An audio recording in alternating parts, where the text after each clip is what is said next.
First of all, you're really liking doing the American accent today. I, I always I default to I have an alter ego in my agents on their computer system. They break it down to the first three letters of your first name and your surname. So I am actually Anthea on their system. And so there was a point where my alter ego, Anthea, Spirit of the Throne, used to occasionally takes over in the show. It's like suddenly Anthea, Spirit of the Throne.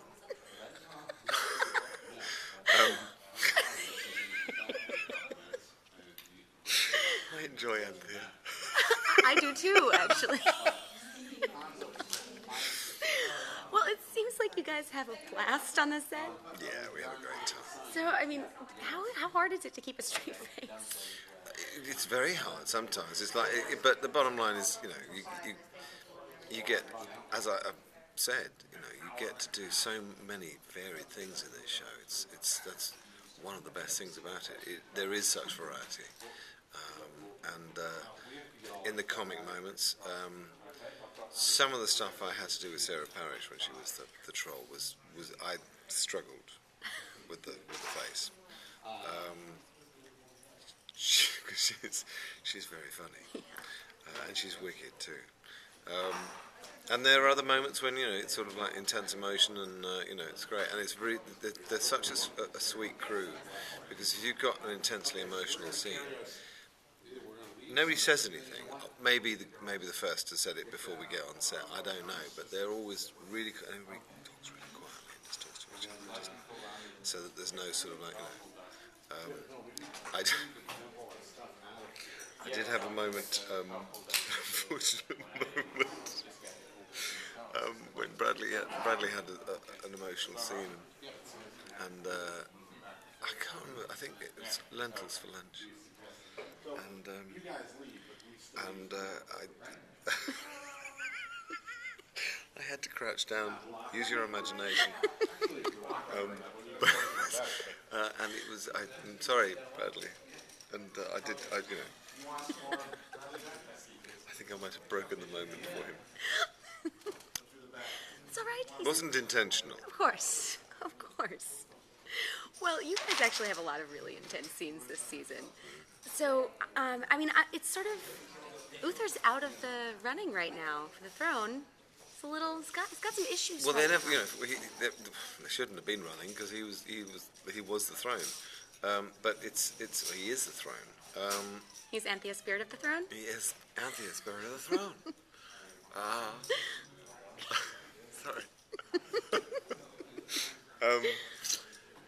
Yeah, but it's you know, I mean, I talked to the boys some time ago, and talked about, you know, one of the things that would be interesting to explore is that moment when the father, you know, there is a definite change in power between the father and the son, when the son suddenly is of an age that he can step up, and not necessarily threaten, you know, physically threaten, but there is a you know, there's a change. The balance switches, and they explored it in the episode when we fought, and since then there has been, you know, it's something that sort of they play with every now and again, and as the balance changes, and it goes further and further. Poor Uther, bless his heart. Well, no, he's responsible for his own downfall. Do you know what I mean? But yes, at the same time, but he kissed a troll. He did kiss a troll. You fell in love with a troll. I was in love. Oh. I won't hear a word said against her.